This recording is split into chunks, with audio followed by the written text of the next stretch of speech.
Do you always get stuck in traffic on the commute home or to work? Does it always make you mad or upset?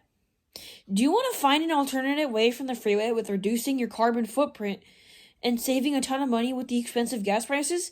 Then public transit is your best option. Before we start off with the benefits, there has to be some pros and cons. The pros are it's more environment and community friendly, it's cost effective, it's more beneficial for the community served by public transit, and it's more safer. The cons are it's more time consuming, delays can happen, you're sharing the space with others, and for some commuters, the public transit doesn't fit the commuter's work schedule.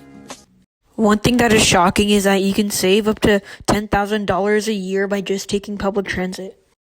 Public transit is cost effective because the annual savings for someone who switches his or her commute from car to public transit can save up to $816 per month.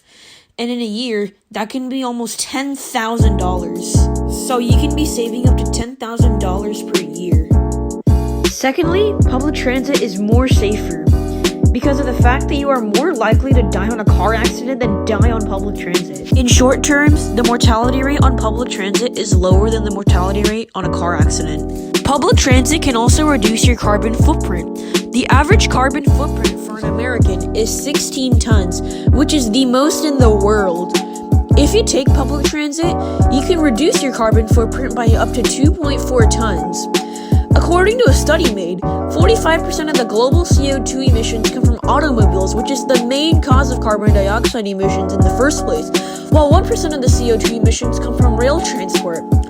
A single person who also switches a 20-mile-long commute by car to an existing public transit can reduce their CO2 emissions by up to 20%. Another way in how public transit can also help our environment is that it can also reduce congestion at highways.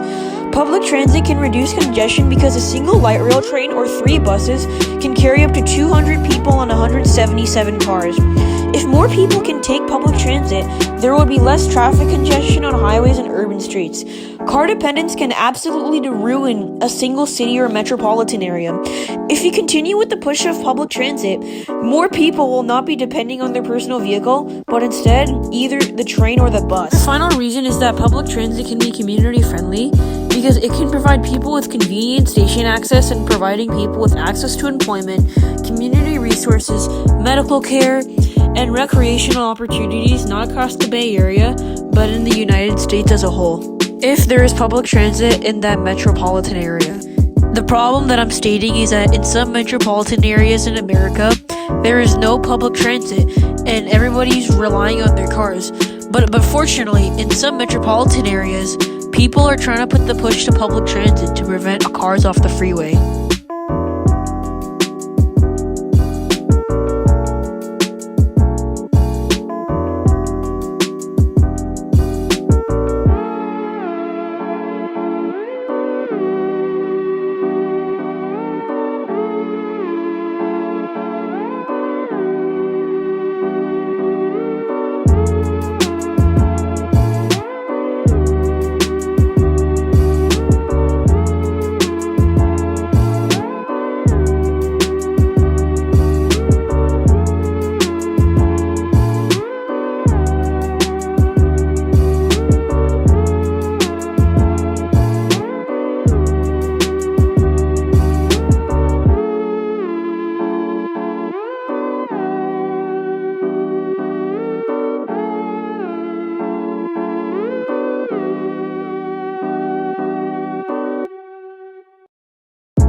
Thank you for watching this video. I hope this video you see